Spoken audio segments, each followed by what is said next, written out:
अस्सलाम वालेकुम स्टूडेंट्स। आज हम लोग डेटाबेस का चैप्टर 2 स्टार्ट करने जा रहे हैं। लास्ट लेक्चर में चैप्टर 1 हम लोग एंड कर चुके हैं। चैप्टर 2 हमारे पास यहाँ पे हम लोग रिलेशनल डेटाबेस के अंदर जो टर्मिनोलॉजीज़ यूज़ होती हैं वो हम लोग देखने जा रहे हैं। तो सबसे पहले हमारे पास है what is difference between fixed length field and variable length field. मतलब हमारे पास जो फील्ड है, फील्ड किसे बोलते हैं हम लोग? बेसिकली मैंने बताया था कि अगर टेबल की बात करें तो उस टेबल के कॉलम को बोलते हैं फील्ड। जैसे यहाँ पर हमारे पास स्टूडेंट का टेबल मैंने शो किया है, तो ये हमारे पास स्टूडेंट की फील्ड्स हैं, registration number, name, class, address, ये हमारे पास फील्ड्स हैं। तो ये चैप्टर 1 में हम लोग डिटेल से पढ़ चुके हैं, फील्ड, रिकॉर्ड और फाइल। तो आज हमारे पास है what is difference between fix length field and variable length field. तो हमारे पास फील्ड दो तरह से है। फिक्स लेंथ, फील्ड का मतलब क्या? कॉलम। लेंथ का मतलब हमारे पास क्या है कि नंबर ऑफ कैरेक्टर्स। लेंथ का मतलब क्या हो गया? Number of characters. मतलब उस फील्ड के अंदर जो हम लोग डाटा या कैरेक्टर्स इनपुट करेंगे उनकी तादाद कितनी होगी, उसे क्या बोलेंगे? Length. Length of the field. Length of the field मतलब उस फील्ड के अंदर कैरेक्टर्स कितने एंटर कर सकते हैं, वो लेंथ होगी। अब ये लेंथ हमारे पास दो तरह से है, फिक्स है और वेरिएबल है। फिक्स है मतलब हमने प्री डिफाइंड पहले से बता दिया कि इस फील्ड के अंदर इतने कैरेक्टर्स यूज़र एंटर कर सकते हैं, इससे ज़्यादा नहीं कर सकता। हमने लेंथ जो है वो फिक्स कर दी है। और वेरिएबल के अंदर हमने फिक्स लेंथ नहीं की। तो देखिए सबसे पहले फिक्स लेंथ है। फिक्स लेंथ क्या है? It contains pre defined number of characters. आप उस फील्ड की जो लेंथ है वो पहले से डिफाइन कर देते हैं। जैसे यहाँ पर मैंने फर्स्ट नेम स्टूडेंट का स्टोर करने के लिए उसकी लेंथ क्या डिफाइन की है? 10 कैरेक्टर। मैंने कहा कि जो फर्स्ट नेम है उसके अंदर हमारे पास कितने कैरेक्टर्स एंटर हो सकते हैं? 10 कैरेक्टर हो सकते हैं। तो मैंने क्या कर दिया है? Pre defined number of characters, characters की तादाद पहले से डिफाइन कर दी। सेकंड क्या है? Data can not exceed allocated length. तो जब आप लेंथ फिक्स कर देते हैं तो आपको मेमोरी एलोकेट हो गई है। अगर मैंने 10 कैरेक्टर्स की बताई है तो मेरे पास 10 बाइट्स मिल गए हैं, ये हमारे पास मेमोरी रिजर्व हो गई है। अब इस 10 से ज़्यादा मैं नहीं जा सकता, मतलब 11, 12, 13, 10 से आगे मैं जा ही नहीं सकता। मेरे पास ये लिमिटेड मेमोरी है, इसी में रहना है मैंने। ठीक हो गया? मतलब हम लोग जो डाटा एंटर करते हैं वो उस प्री डिफाइंड लेंथ से एक्सीड ज़्यादा नहीं हो सकता। हाँ, अगर कम में कम हो सकता है, लेकिन उस केस में आपको मेमोरी रिजर्व कर दी है। आप अगर कम यूज़ करेंगे, जैसे मैंने फर्स्ट नेम है उसके अंदर फील्ड साइज डिटरमाइन कर दिया है 10 कैरेक्टर्स, और यूज़ कितने किए हैं मैंने? 4 कैरेक्टर्स, 1 2 3 4। तो 4 बाइट्स रिजर्व हैं, यूज़ हुए हैं। आपको मेमोरी एलोकेट की थी 10 कैरेक्टर्स। जो 6 मेमोरी लोकेशंस हैं उसमें कुछ भी नहीं है, वो मेमोरी रिजर्व रहेगी, वहाँ पर कुछ और डाटा स्टोर नहीं होगा। बेसिकली ये जो मेमोरी है हमारे पास एडिशनल, ये वेस्ट होगी, ज़ाया होगी। Means if data enter is less than the allocate fix length, मतलब जो आपने लेंथ फिक्स की है उससे लेस है, the remaining space will be empty. वो आपकी जो रिमेनिंग स्पेस है वो क्या होगी? खाली होगी। वहाँ पर स्पेस आपको रिजर्व है, कोई और डाटा भी स्टोर नहीं होगा। यानी कि सिंपल वर्ड में मेमोरी यहाँ पर क्या होगी? हमारे पास वेस्ट होगी। और इसके बरक्स हमारे पास क्या है? Variable length field. Variable length में हम लोग उस फील्ड का साइज़ पहले से डिटरमाइन नहीं करते। हम लोग यूज़र को कह देते हैं कि जितने कैरेक्टर्स एंटर करेगा उतनी मेमोरी एलोकेट हो जाएगी। वेरिएबल लेंथ के में क्या होगा? It does not contain, means not contain pre defined number of characters. यानी कि यहाँ पर कितने कैरेक्टर्स एंटर करने हैं वो पहले से डिफाइन नहीं होते, ये रन टाइम पे यूज़र डिफाइन करता है। अगर यूज़र नेम एंटर करने जा रहे हैं, 4 कैरेक्टर्स हैं, तो आपको 4 बाइट मेमोरी रिजर्व होगी। अगर 10 एंटर करता है तो 10 होगी, 15 एंटर करता है तो 15 होगी। Means the space is allocated according to the data enter by the user. जितना डाटा यूज़र एंटर करेगा उतने बाइट्स आपको मिल जाएंगे। यूज़र 2 कैरेक्टर एंटर कर देता है तो 2 यूज़ हो जाएंगे। यूज़र 15 करता है तो 15 हो जाएंगे, 50 करता है तो 50 हो जाएंगे। यानी कि यहाँ पर हम लोग जो फील्ड का साइज़ है या मेमोरी है वो पहले से रिस्ट्रिक्शन नहीं अप्लाई कर रहे कि बस इतनी ही एलोकेट करनी है, इससे ज़्यादा एलोकेट नहीं करनी। तो इससे हमारी जो स्पेस है वो वेस्ट नहीं होगी। जैसे यहाँ पर अगर मैंने नेम एंटर करना है तो मेरा नेम उमर है, तो उमर के अंदर हमारे पास 4 लेटर्स हैं। तो 4 बाइट्स मुझे मेमोरी मिलेगी, ये 10 बाइट्स मेमोरी नहीं मिलेगी, तो मेमोरी वेस्ट नहीं होगी। सेकंड पॉइंट क्या था, space is allocated according to the data. और अगर डाटा कम है तो कम मेमोरी एलोकेट हो जाएगी, अगर डाटा ज़्यादा है तो ज़्यादा मेमोरी एलोकेट हो जाएगी। ये हमारे पास शॉर्ट क्वेश्चन आता है, what is difference between fix length field and variable length field. अच्छा, उसके बाद हमारे पास नेक्स्ट जो टर्म है वो हमारे पास है रिलेशन, जो मोस्ट इंपॉर्टेंट टर्म है रिलेशनल डाटाबेसिस के अंदर। ठीक है, रिलेशन से पहले हमारे पास है data handling in file management system. अब रिलेशनल मॉडल के अंदर तो हम लोग डाटा टेबल्स के अंदर स्टोर करते हैं, लेकिन जो फाइल मैनेजमेंट सिस्टम है, फाइल प्रोसेसिंग सिस्टम है, उसमें हम लोग जो डाटा स्टोर करते हैं वो डिफरेंट हम लोग फाइल के अंदर स्टोर करते हैं। फाइल के अंदर डिफरेंट रिकॉर्ड्स हैं, और जो रिकॉर्ड्स होते हैं वो डिफरेंट फील्ड से मिलके बनते हैं। तो फाइल प्रोसेसिंग सिस्टम के अंदर जो डाटा फाइल्स में स्टोर होता था, किस तरह से होता था, उसकी मैनेजमेंट, उसकी हैंडलिंग क्या थी, ये हमारे पास है। तो फाइल प्रोसेसिंग चैप्टर 1 में हम लोग पढ़ चुके हैं। ये डेफिनेशन फाइल क्या होती है, रिकॉर्ड क्या होता है, और फील्ड। तो जैसे यहाँ पर मैंने एग्जांपल शो की है, एम्प्लॉय आईडी फील्ड है, एम्प्लॉय का नेम है, क्वालिफिकेशन है, जॉइन डेट है, ये 4 फील्ड्स हैं। तो फाइल प्रोसेसिंग सिस्टम में क्या होता था, हमारे पास जो डाटा स्टोर होता है वो फिक्स लेंथ फील्ड में भी हो सकता है और वेरिएबल लेंथ। अगर फिक्स लेंथ है तो आपने नंबर ऑफ कैरेक्टर्स से फिक्स कर दिया, अगर उससे ज़्यादा नहीं हो सकते। अगर कम है तो रिमेनिंग स्पेस ज़ाया होगी, और अगर वेरिएबल लेंथ है तो जितना डाटा एंटर करते हैं उतना ही आपको, उतनी ही बाइट्स आपको मेमोरी एलोकेट हो जाती है। तो फाइल प्रोसेसिंग सिस्टम के अंदर यहाँ पर मैंने जो एग्जांपल शो की है, ये एग्जांपल है फिक्स्ड लेंथ फील्ड की। मतलब मैंने यहाँ पर लेंथ जो है फील्ड की वो पहले से डिफाइन कर दिया है। बेसिकली ना फाइल प्रोसेसिंग सिस्टम के अंदर डिफरेंट फील्ड्स का रिकॉर्ड हार्ड डिस्क के ऊपर स्टोर होता है, और हर फील्ड का जो नेम है वो उस नेम से, जैसे यहाँ पर फील्ड का नेम क्या है, एम्प्लॉय आईडी है, नेम है, क्वालिफिकेशन है, जॉइन डेट है। तो मतलब हर जो फील्ड का नेम है वो रेफ़र करता है उस फील्ड के अंदर जो डाटा स्टोर किया है वो डाटा का स्टार्टिंग एड्रेस। मसलन ये जो हमने एम्प्लॉय आईडी स्टोर किया है E001, ये हमारे पास डिस्क के ऊपर जिस एड्रेस पे स्टोर है वो एड्रेस कौन सा है, 1 means field name refer to the starting address of the disk where data is stored। मतलब ये जो एम्प्लॉय आईडी है ये बताएगी कि ये एम्प्लॉय आईडी कहाँ पे स्टोर है, 1 एड्रेस पे। तो 1 एड्रेस पर आएंगे तो ये हमें एम्प्लॉय आईडी मिल जाएगी। अब 1 एड्रेस से आगे ये सारा डाटा स्टोर है, तो एक तो हमारे पास होगा उसका स्टार्टिंग एड्रेस के वो फील्ड का डाटा कहाँ से स्टार्ट हो रहा है, फिर हम लोगों ने डाटा जब रीड करना है तो कहाँ तक जाना है, कितने बाइट्स रीड करने हैं, ये उसका डिटरमाइन करेगा। फील्ड का साइज़, मतलब एम्प्लॉय आईडी है उसका फील्ड साइज़ है 4 बाइट, कहाँ से स्टार्ट हो रहा है, 1 से। तो ये 1 हमारे पास क्या है, उस फील्ड का starting address, 1 is the starting address of the field employ ID, and size of the field is 4 byte. Field का साइज हमारे पास 4 बाइट है, और ये कहाँ से स्टार्ट हो रहा है, 1 से। तो 1 से हमारे पास 4 बाइट्स, 1 2 3 4, ये 1 से 4 तक 4 बाइट्स होंगे।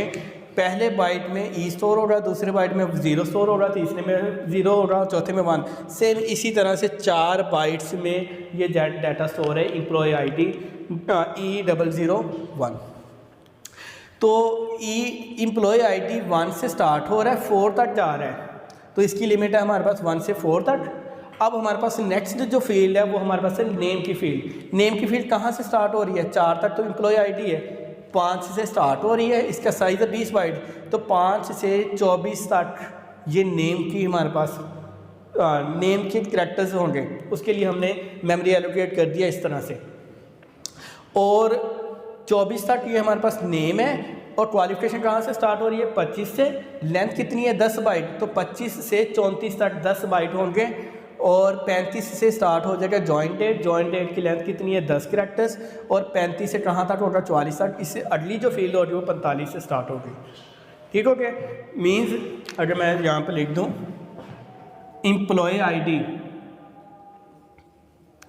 ये कहाँ से स्टार्ट हो रही है, 1 से। एम्प्लॉय का नेम कहाँ से स्टार्ट हो रहा है, ये स्टार्ट हो रहा है 5 से। इसी तरह से क्वालिफिकेशन कहाँ से स्टार्ट हो रही है? क्वालिफिकेशन स्टार्ट हो रही है 25 से। तो means each field name refer to its starting address, base address.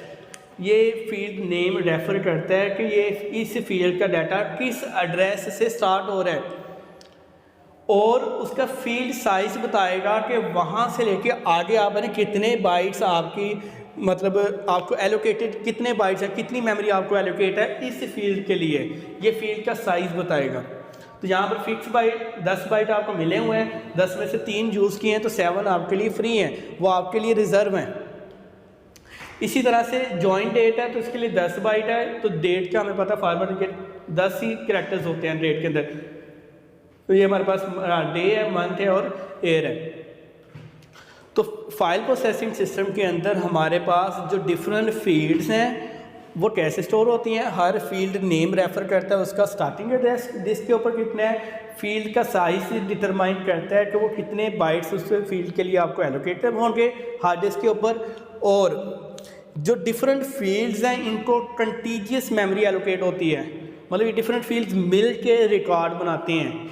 हमने याद हो आपको चैप्टर 1 के अंदर रिकॉर्ड की डेफिनेशन की थी, record is a set of related fields, मतलब हमारे पास फील्ड्स मिलके क्या बनाती हैं, रिकॉर्ड बनाते हैं। तो इस तरह से डाटा हैंडलिंग होती है किस में, फाइल प्रोसेसिंग सिस्टम के अंदर। तो ये शॉर्ट क्वेश्चन में होगा डाटा हैंडलिंग, शॉर्ट क्वेश्चन ये MCQ आ सकते हैं, तो इसका आपको कॉन्सेप्ट होना चाहिए कि जो फील्ड्स हैं वो किस तरह से स्टोर होती हैं, फील्ड्स का डाटा स्टोर होता है फाइल मैनेजमेंट सिस्टम के अंदर।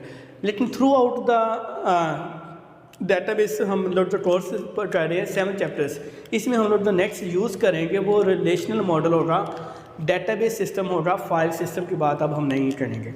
फाइल सिस्टम अब यहाँ तक आज एंड हो गया। नेक्स्ट हमारे पास है व्हाट इज़ रिलेशन और टेबल।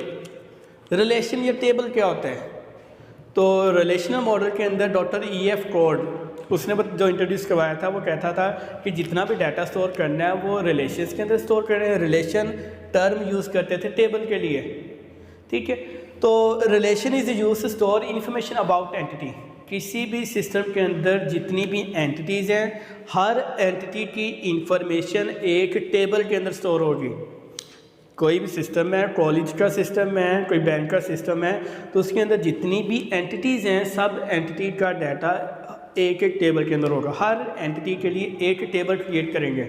मतलब हम लोग देख लेंगे जैसे कॉलेज है तो उसके अंदर एंटिटीज़ कौन सी हैं, स्टूडेंट एंटिटी है, टीचर एंटिटी है, उसके बाद क्लास एंटिटी है, टाइम टेबल एंटिटी है हमारे पास। तो ये डिफरेंट एंटिटीज़ हैं, सबके लिए अलग-अलग टेबल बनेगा। मतलब जितनी एंटिटीज़ होंगी हर एंटिटी के लिए एक टेबल क्रिएट करेंगे हम लोग। टेबल मतलब रिलेशन। अब एंटिटी क्या है? Entities can be any person, place, thing और इवेंट। कोई भी चीज़ हो सकती है। सिंपल वर्ड में हमारे सिस्टम के अंदर, डाटाबेस सिस्टम के अंदर जिस चीज़ का भी डाटा स्टोर है उसको एंटिटी बोलेंगे। टीचर का स्टोर है, टीचर एंटिटी है। स्टूडेंट का डाटा स्टोर है, स्टूडेंट एंटिटी है। क्लासरूम का डाटा स्टोर है, क्लासरूम एंटिटी है। सब्जेक्ट्स का डाटा स्टोर है, सब्जेक्ट एंटिटी है। टाइम टेबल का स्टोर है, वो एंटिटी है। फी वाउचर की इंफॉर्मेशन स्टोर है, वो एंटिटी है। तो जिस चीज़ के बारे में भी डाटा स्टोर करेंगे उसे क्या बोलेंगे यहाँ पे? Entity. Means entity can be person, place और thing about which information is store. कोई भी पर्सन, प्लेस, थिंग हो सकती है जिसके बारे में हमने डाटा स्टोर किए। तो जितनी भी एंटिटीज़ हैं उनको आइडेंटिफाई करने के लिए उनका एक आइडेंटिफायर होता है। Every entity is identified by using some unique attribute. मतलब स्टूडेंट है तो उसको आइडेंटिफाई कैसे करते हैं? एक क्लास के अंदर हमारे पास 50 स्टूडेंट्स हैं तो स्टूडेंट्स के नेम सेम हो सकते हैं, क्लास तो सेम ही ICSE है, ठीक है। तो स्टूडेंट को आइडेंटिफाई करने वाला एट्रीब्यूट उसका कौन सा है? Roll number. क्लास में हम लोग उसकी जो अटेंडेंस लगाते हैं तो बाय रोल नंबर लगाते हैं, तो रोल नंबर हमारे पास उसका आइडेंटिफायर है। मतलब आपने क्या करना है, जितनी भी एंटिटीज़ हैं उनको आइडेंटिफाई करने के लिए कोई ना कोई आइडेंटिफायर लाजमी लेना है। तो वो आइडेंटिफायर उसका क्या कहलाता है? प्राइमरी की। एंटिटी को आइडेंटिफाई करने वाला जो उसका यूनिक एट्रीब्यूट है, मतलब उसकी वैल्यू सिर्फ उसी एंटिटी से रिलेटेड है, उससे बोलते हैं हम लोग आइडेंटिफायर। मतलब आइडेंटिफायर का मतलब है कि अगर आपने फ्यूचर में उसको सर्च करना है, उसका रिकॉर्ड देखना है, तो किस डाटा की बेस पर आप कर देंगे, तो वो एट्रीब्यूट क्या कहलाएगा, identifier. Means entity must have a unique identifier. Her entity का आइडेंटिफायर होना लाजमी है, ताकि फ्यूचर में जब उसका रिकॉर्ड एक्सेस करें तो उस आइडेंटिफायर पे करें। जैसे आप लोग वेबसाइट पे जाकर रिजल्ट चेक करते हैं तो रोल नंबर लिखते हैं, तो रोल नंबर स्टूडेंट का आइडेंटिफायर है। अच्छा, फॉर्मिंग का रिलेशन। अब हम लोग कैसे पता चलेगा कि हमने टेबल क्रिएट करना है, तो टेबल के अंदर हमारे पास कॉलम्स हैं, तो कॉलम्स किसको बनाना है, रोज़ किसको बनाना है, तो टेबल कैसे पता चलेगा। आपने सबसे पहले जिस सिस्टम के बारे में हम लोग सॉफ्टवेयर बनाने जा रहे हैं, उस सिस्टम के अंदर एंटिटीज़ को आइडेंटिफाई करना है। जितनी एंटिटीज़ हैं उसके लिए टेबल बनेगा। मसलन हमारे पास कॉलेज है, तो उसके अंदर हमारे पास टीचर एंटिटी है, स्टूडेंट एंटिटी, उसका रिज़ल्ट एंटिटी, स्टूडेंट की रजिस्ट्रेशन का डाटा, जब स्टूडेंट की रजिस्ट्रेशन होगी उसका डाटा एक टेबल के अंदर होगा, एंटिटी है। स्टूडेंट का फ़ी वाउचर एंटिटी है। तो जितनी भी एंटिटीज़ हैं वो आइडेंटिफाई कर लेनी है। सबसे पहले स्टेप हमारे पास क्या होगा, रिलेशन या टेबल क्रिएट करने से पहले आपने आइडेंटिफाई करना है एंटिटीज़ कितनी हैं। एंटिटीज़ आइडेंटिफाई करने के बाद आपने देखना है कि उन एंटिटीज़ का कौन सा डाटा स्टोर करना है, उन एंटिटीज़ का कौन सा डाटा स्टोर करना है। बेसिकली उसके एट्रीब्यूट्स क्या हैं। एंटिटी के एट्रीब्यूट का मतलब क्या है कि उस एंटिटी के बारे में कौन सा डाटा स्टोर करना है। जैसे स्टूडेंट है तो उसका रजिस्ट्रेशन नंबर है, नेम है, क्लास है, रोल नंबर है, ठीक है। उसके सब्जेक्ट्स कौन से पढ़ता है, ये स्टूडेंट के एट्रीब्यूट्स हैं। जैसे यहाँ पर मैंने एग्जांपल लिखी है, ये हमारे पास स्टूडेंट है तो उसका रजिस्ट्रेशन नंबर, नेम, क्लास और एड्रेस, ये हमारे पास स्टूडेंट के एट्रीब्यूट्स हैं। तो एंटिटी का नेम ब्रैकेट के अंदर उसके एट्रीब्यूट्स लिखते हैं। ये ब्रैकेट्स के अंदर मैंने क्या लिख दिया, उसके एट्रीब्यूट्स। एट्रीब्यूट्स क्या हैं, कैरेक्टरिस्टिक्स ऑफ एंटिटी। उस एंटिटी के कैरेक्टरिस्टिक्स या उस एंटिटी का जो डाटा स्टोर करना है वो उसके एट्रीब्यूट्स होंगे। तो आप एंटिटी का नेम लिखें, उसके एट्रीब्यूट्स लिखते हैं, एट्रीब्यूट। अब आप क्या करना है, अब आप उसका टेबल क्रिएट कर सकते हैं। जितने भी उसके एट्रीब्यूट्स हैं टेबल के अंदर उतने कॉलम्स बनेंगे। हर एंटिटी के जितने एट्रीब्यूट्स हैं, मतलब एक एंटिटी के लिए एक टेबल बनेगा, उस एंटिटी के जितने एट्रीब्यूट्स हैं उन एट्रीब्यूट्स के लिए उस टेबल के कॉलम बनेंगे। मसलन स्टूडेंट एंटिटी है तो हम लोग टेबल क्रिएट कर रहे हैं, उस टेबल का नाम क्या है, स्टूडेंट। मतलब ये जो टेबल है इसका नाम क्या है, स्टूडेंट है। इस टेबल के अंदर registration number, name, class, address, इस टेबल के क्या बन जाएंगे, कॉलम्स बन जाएंगे। और कॉलम्स को हमें पता है क्या बोलते हैं, field. Means attributes of entity becomes the field of the relation. इस एंटिटी के एट्रीब्यूट्स को क्या कर देंगे, उस टेबल की फील्ड्स, कॉलम्स बना लेंगे। तो हमारे पास इसके कितने एट्रीब्यूट्स हैं, registration number, name, class, address, ये हमारे पास 4 हैं। तो 4 मैंने क्या कर लिए, यहाँ पे कॉलम्स क्रिएट कर लिए। अब कॉलम्स क्रिएट करने के बाद उस एंटिटी का यूनिक एट्रीब्यूट कौन सा है, मतलब ऐसा एट्रीब्यूट कौन सा है जिसकी वैल्यू यूनिक होगी। तो स्टूडेंट का नेम सेम हो सकता है, क्लास सेम हो सकती है, 2 स्टूडेंट्स का एड्रेस भी सेम हो सकता है, लेकिन स्टूडेंट्स का रजिस्ट्रेशन नंबर जो है वो यूनिक होता है। ये हमारे पास स्टूडेंट का रजिस्ट्रेशन नंबर क्या होता है, यूनिक। यही बात होगी हमारे पास, यूनिक आइडेंटिफायर। इस एंटिटी स्टूडेंट का आइडेंटिफायर हमारे पास कौन सा है, रजिस्ट्रेशन नंबर। तो वो मैंने अंडरलाइन किया हुआ है। तो जो आइडेंटिफायर होता है उसके नीचे आपने लाइन लगा लेनी है, एंटिटी नेम, ब्रैकेट के अंदर उसके एट्रीब्यूट्स, जो उसका यूनिक आइडेंटिफायर है, यूनिक एट्रीब्यूट है, उसके नीचे लाइन लगा दें तो उस लाइन से पता चल जाएगा ये उसकी आईडी है, आइडेंटिफायर है। और जब टेबल के अंदर जाएंगे, आइडेंटिफायर जो होगा उसको प्राइमरी की बना लेंगे।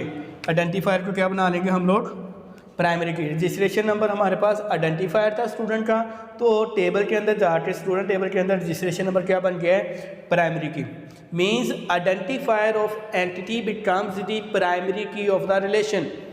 उस एंटिटी का आइडेंटिफायर टेबल की या टेबल में जब जाएगा तो वहाँ पे वो क्या बन जाएगा, प्राइमरी के बन जाएगा। इस तरह से हम लोग टेबल्स क्रिएट कर सकते हैं। टेबल कैसे क्रिएट करना है, जितनी एंटिटीज़ हैं उनको आइडेंटिफाई करना है, हर एंटिटी के लिए एक टेबल बनेगा, फिर टेबल के अंदर कॉलम्स होते हैं, तो उस एंटिटी का जो डाटा स्टोर करना है वो टेबल के कॉलम्स बन जाएंगे, उसमें से जो यूनिक एट्रीब्यूट होगा उस टेबल के अंदर जाकर क्या बन जाएगा, प्राइमरी की। सिंपल। अब ये जो हमारे पास टेबल है या रिलेशन है, इनकी हमारे पास प्रॉपर्टीज़, ये बहुत इम्पॉर्टेंट है, कॉन्सेप्ट क्लियर होना चाहिए। यहाँ पे ये शॉर्ट क्वेश्चन में आ जाए तो इसके जस्ट पॉइंट्स लिखने हैं। चैप्टर 6 में भी जाकर हम लोग ये लॉन्ग क्वेश्चन करेंगे, व्हाट आर प्रॉपर्टीज़ और कैरेक्टरिस्टिक्स ऑफ रिलेशन। तो ये हमारे पास जो टेबल है उसकी प्रॉपर्टीज़ हैं बेसिकली, मतलब ये जो टेबल हमने यहाँ पे लिखा है इसी टेबल की ये प्रॉपर्टीज़ हैं। पहली प्रॉपर्टी है नो डुप्लीकेट रोज़ एग्जिस्ट, मतलब इस टेबल के अंदर जो हमने डाटा एंटर किया है, ये जो रोज़ हैं, ये हमारे पास जो रोज़ हैं ये क्या होनी चाहिए, यूनिक होनी चाहिए, मतलब दो रोज़ के अंदर सेम डाटा नहीं होना चाहिए। जैसे registration number R1 name Ali class ICS address ABC, तो कोई और रो ऐसी नहीं होनी चाहिए जहाँ पर R1 अली ICS और ABC एड्रेस होना चाहिए। तो टेबल के अंदर सेम डाटा एक से ज़्यादा दफ़ा स्टोर नहीं करना।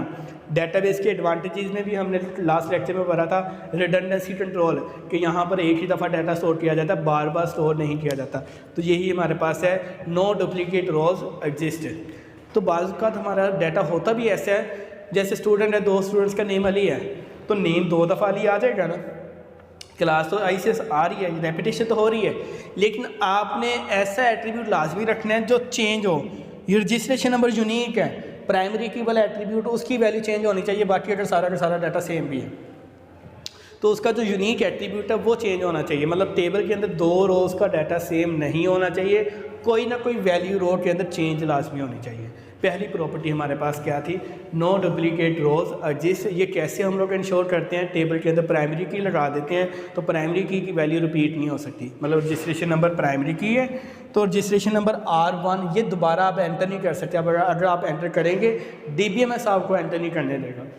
उसके बाद है order of rows is insignificant, मतलब हमारे पास यहाँ पे टेबल के अंदर जो रोज़ एंटर की हुई हैं इनका ऑर्डर, इनकी तरतीब का कोई मसला ही नहीं है, कोई अहमियत नहीं है। इनसिग्निफिकेंट मतलब R1 का पहले डाटा लिखें, आप R3 का पहले लिख लें, R1 का बाद में लिख लें, हमारी डाटा प्रोसेसिंग में कोई भी मसला नहीं आएगा। मतलब रोज़ की तरतीब की कोई अहमियत नहीं है, कोई मैटर नहीं करती है, आप किसी स्टूडेंट का पहले लिख लें, किसी का बाद में लिख लें, क्योंकि रोज़ को आइडेंटिफाई करते हैं हम लोग प्राइमरी की बेस पर। मतलब R1 का डाटा पहली रो में मिल जाए या एंड पे कहीं पे मिल जाए, हमें डाटा बिल्कुल एक्यूरेट मिलेगा, हमारी प्रोसेसिंग के ऊपर कोई भी मसला नहीं आएगा। तो ये पहली दूसरी प्रॉपर्टी होगी order of rows is insignificant, मतलब टेबल के अंदर जब डाटा एंटर करेंगे बगैर किसी तरतीब के आप एंटर कर सकते हैं, कोई भी मसला नहीं है।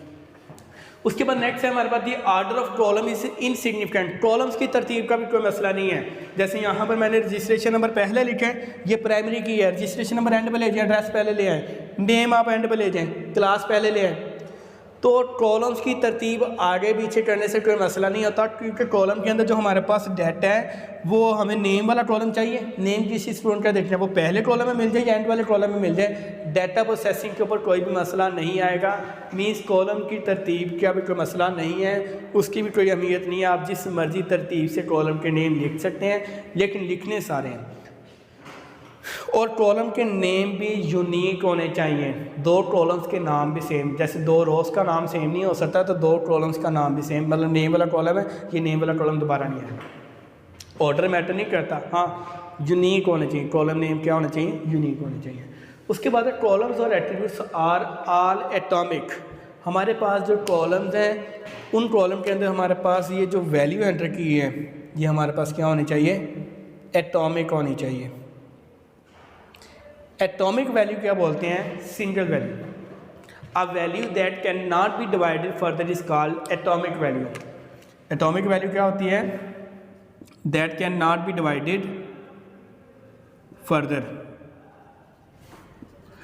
ऐसी वैल्यू जिसे फर्दर डिवाइड नहीं कर सकते उसे बोलते हैं एटॉमिक वैल्यू